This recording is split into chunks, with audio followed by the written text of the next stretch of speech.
दुनिया को लेकर के आपके मन में, हर किसी व्यक्ति के मन में अनेक संदेह हैं। कभी लगता है कि दुनिया है, कभी कुछ पढ़ते हैं सुनते हैं तो लगता है कि नहीं है। अगर आप समझने को तैयार हैं तो हम इस पर थोड़ी चर्चा करते हैं। ध्यान से समझिएगा। अभी थोड़ी देर पहले अज़ान की आवाज़ आ रही थी मस्जिद से।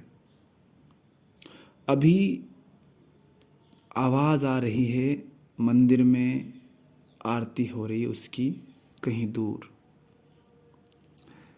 पास में वृक्ष हैं, खुली जगह है, छोटा सा मैदान है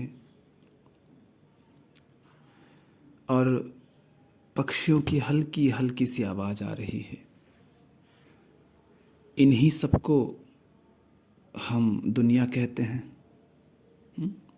अभी सुबह का समय है। अब ये ऑटो की आवाज़ आ रही है। लगभग 7 बज गए हैं। हल्की ठंड है ना। मेरे आसपास कुछ सामान रखे हुए हैं। ठीक, इसी को हम कहते हैं दुनिया। और इसी दुनिया को लेकर के हमारे मन में उठते हैं सवाल कि यह दुनिया है कि नहीं है, सत्य है कि झूठ है ना। हम ऐसा क्यों पूछते हैं? क्योंकि हमारी नज़र होती है दुनिया पर। अब एक बात बताऊं मैं। मेरे सामने एक व्यक्ति है और वो बहुत गहरी नींद में सो रहा है। बिस्तर उसने ओढ़ रखे हैं। अभी थोड़ी देर पहले जिस दुनिया का मैंने वर्णन किया, कौन सी दुनिया? वह दुनिया जिसमें मस्जिद से अजान की आवाज़ आ रही है, मंदिर से आरती की आवाज़ आ रही है, चिड़ियाओं की आवाज़ आ रही है। वह दुनिया जिसमें इधर छोटा सा ग्राउंड है, सड़क है, पास में पेड़ हैं, खिड़की खुली हुई है, हल्की सी धूप अंदर आ रही है, हल्का ठंड है ना। आसपास चीज़ें हैं। ये दुनिया है जिसका मैंने अभी वर्णन किया। सामने एक व्यक्ति है उसी दुनिया में से एक, है ना। उसी दुनिया में जैसे अन्य वस्तुएं हैं वैसे एक व्यक्ति है जो बिस्तर के अंदर है, दिखाई भी नहीं दे रहा है मगर सो रहा है। मैं उसको नाम दे रहा हूं व्यक्ति का। और मैं इस दुनिया को देखने वाला। सामने एक व्यक्ति है मगर उस व्यक्ति के लिए भी वो व्यक्ति अभी है नहीं। सामने व्यक्ति है मगर वो है कि नहीं है? बताओ। मुझे दिख रहा है कौन? व्यक्ति। मगर जिस व्यक्ति की मैं बात कर रहा हूं उस व्यक्ति के लिए वो व्यक्ति है या नहीं? वो गहरी नींद में सो रहा है। अभी ये चिड़िया की आवाज आ रही है। मैं कह रहा हूं कि चिड़िया की आवाज आ रही है, मुझे सुनाई दे रहा है और मैं पूछ रहा हूं कि ये आवाज है कि नहीं है। चिड़िया जब कह रहा हूं तब आप समझ रहे हैं ना, मैं दुनिया की बात कर रहा हूं। चिड़िया माने दुनिया। तो अब ये चिड़िया है कि नहीं है? सामने जो व्यक्ति है वो है कि नहीं है? और मैं ऐसा पूछ रहा हूं, वो व्यक्ति नहीं पूछ रहा है। तो अब ये दुनिया है कि नहीं है। यहां पर अगर आप ध्यान दे पा रहे होंगे तो खुद से समझ पा रहे होंगे, दुनिया है, चिड़िया है। और अभी आवाज आई ट्रेन की, ट्रेन की पटरियों पर आवाज आ रही है, उसका जो हॉर्न है वो बजा थोड़ी देर पहले। हल्की सी दूर कहीं हाईवे पर गाड़ियां जा रही हैं, उनकी धीमी धीमी आवाज आ रही है। ये सब कुछ दुनिया में ही है ना। सूर्य निकल रहा है, हल्की रोशनी खिड़की से अंदर आ रही है।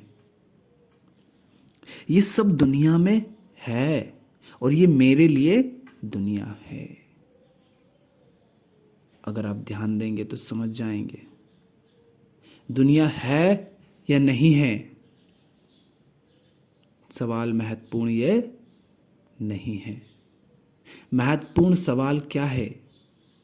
चिड़िया की आवाज है मगर किसी के लिए है। देखो कितनी आवाजें कर रही है वो, मुझे सुनाई दे रही हैं, आपको भी सुनाई दे रही होंगी, मगर ये जो सामने व्यक्ति सो रहा है उसके लिए अभी मुर्गे ने आवाज दी, उधर कुत्ता भौंक रहा है, उसकी आवाज आ रही है। ये सारी आवाजें जो दुनिया की हैं, जिसे हम दुनिया कह रहे हैं, ये हैं नहीं, अपने आप में इनका कोई अस्तित्व नहीं।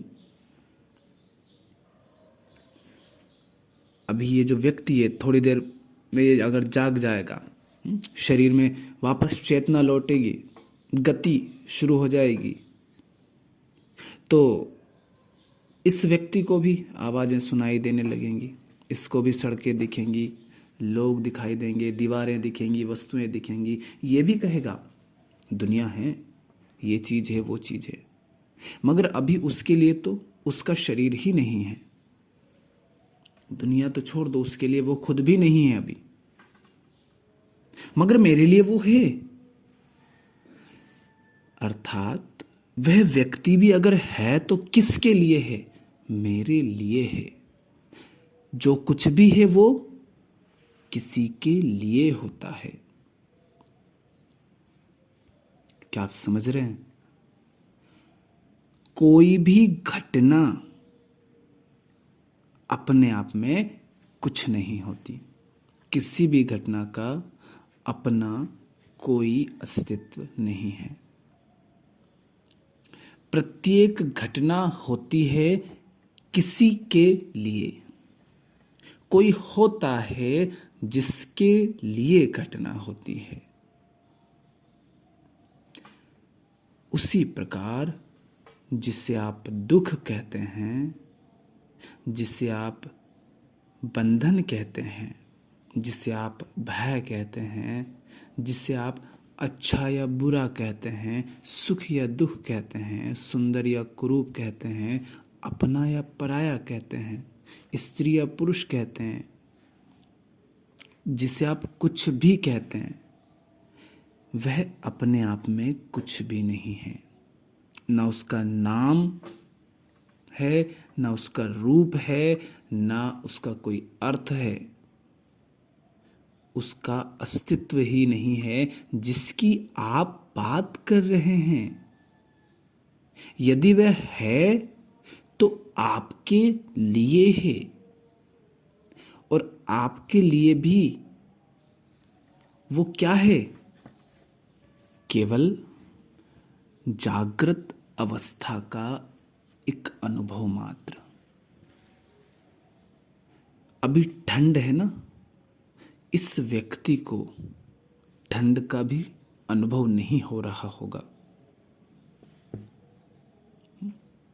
इस व्यक्ति को शारीरिक अगर चोट है तो उसका भी दर्द अनुभव नहीं हो रहा होगा, यदि ये गहरी नींद में है। इसकी मानसिक समस्या है, अगर भयभीत है किसी बात से, किसी बात की चिंता है, यदि डर है, यदि जीवन में कोई दुख है, तो उन सब का भी इसे अनुभव नहीं हो रहा होगा, क्योंकि अनुभव करता अभी बिल्कुल शून्य हो गया है। तो जब भी ये सवाल उठे, या कहो जब भी कुछ घटना घटे, पूछो किसके लिए? बहुत दुख है, बहुत दुख है, पूछो किसके लिए? मन पर भय छाया हुआ है, पूछो भय है? क्या सचमुच भय है? क्या यह भय सत्य है?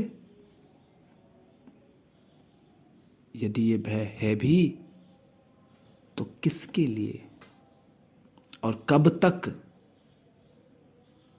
क्योंकि आपके लिए भी कब तक है, ये व्यक्ति के लिए इसका दुख कब तक है, भय कब तक है? जब तक ये जाग रहा है। इसके लिए दुख तब तक है, केवल तभी तक है जब तक ये जाग रहा है, क्योंकि इसके दुख का संबंध इसकी जागृत अवस्था से है, जागृत अवस्था की किसी घटना से है, किसी बात से, किसी मुद्दे से। तो वह बात, वह मुद्दा, वह घटना जागृत अवस्था से संबंधित है। तो ये जगत जो है, जिसे आप देख रहे हैं, जिसे आप अनुभव कर रहे हैं, ये केवल जागृत अवस्था में प्रतीत होता है।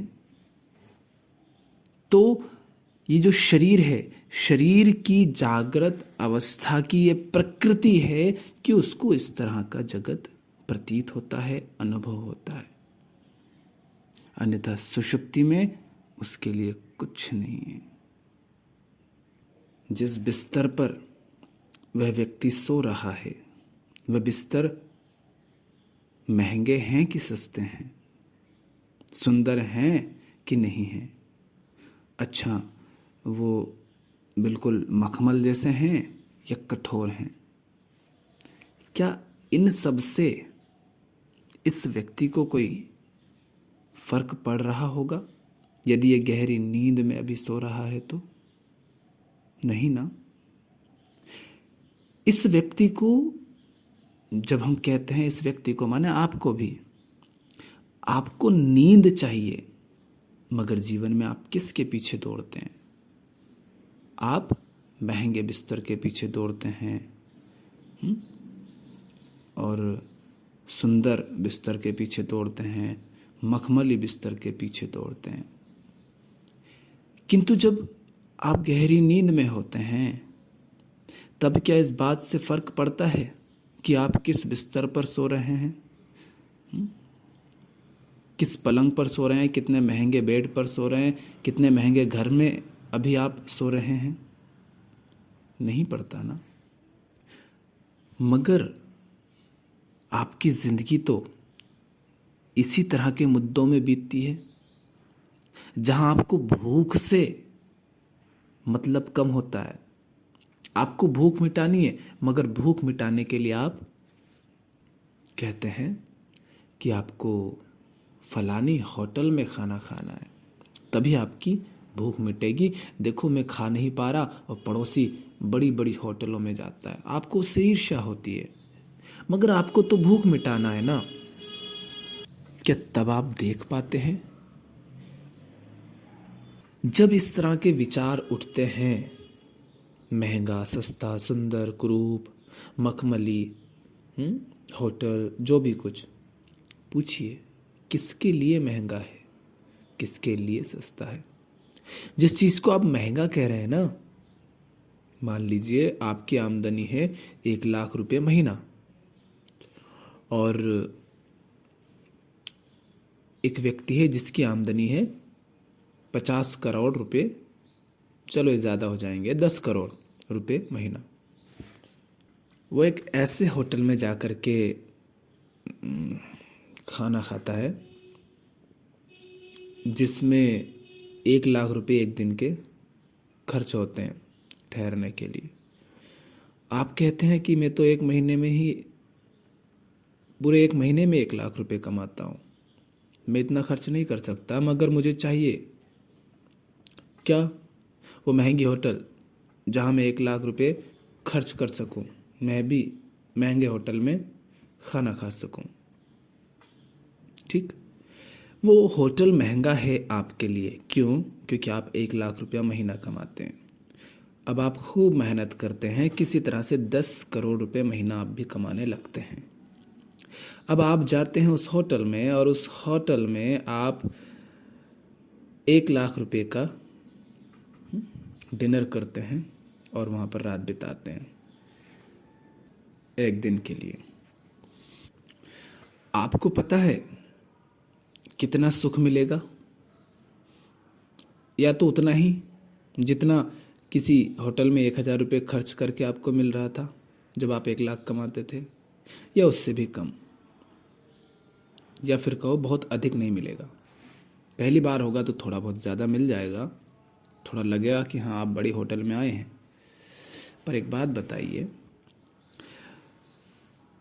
पहले आप 1 लाख कमाते थे इसलिए वो होटल आपके लिए महंगी थी। आज आप 10 करोड़ कमाते हैं और 1 लाख रुपया 10 करोड़ का सिर्फ 0.1% होता है। तो ये जो आपने खर्च किया ना, ये आपने अपनी आमदनी का 1% भी खर्च नहीं किया है। 1/1000 आपने खर्च किया है। तो अब ये जो होटल है आपके लिए महंगी रही ही नहीं, अब तो आप 10 करोड़ कमाने वाले हो गए, अब तो ये आपके लिए सस्ता हो गया। तो जो सुख आपने तब कल्पित किया था वो सुख वास्तव में आपको मिला ही नहीं। तो सिद्धांत जो मैं आपको समझाने की कोशिश कर रहा हूँ वो क्या है कि ये जो दुनिया है और ये दुनिया जैसी है, जो आप इसे समझते हैं, है ना, ये दुनिया जो भी है, जैसी भी है और है भी, ये सिर्फ किसके लिए? आपके लिए। ये दुनिया है तो आपके लिए। दुनिया जैसी भी है, जो भी है, तो आपके लिए। अच्छी है तो आपके लिए, बुरी है तो आपके लिए, डरावनी है तो आपके लिए, सुंदर और कुरूप है तो आपके लिए। आप चूंकि उपलब्ध हो इस दुनिया की खातिर, इसलिए दुनिया है। आप उपलब्ध ना हो उसके लिए तो आपके लिए वो नहीं है। डर, दुख, चिंता, तनाव, भय, ये सब हैं क्योंकि आप उनके लिए उपलब्ध हैं। तो जब भी इस तरह से उलझें तब पूछ लीजिए करें, ये सूत्र याद रख लें, है ना, ताकि जब भी जागो तो ये काम आए आपके। पूछो, जो भी है, जैसा भी है, कुछ भी है, कुछ है तो पूछो किसके लिए? छोटा है कुछ बड़ा है ना, कूलर है, किताब है, लाइट है, किसके लिए? बीमारी है, माता है, पिता है, भाई है, दोस्त है, दुश्मन है, किसके लिए? किसी के लिए होता है कुछ भी, अन्यथा नहीं है कुछ। तो पूछो किसके लिए।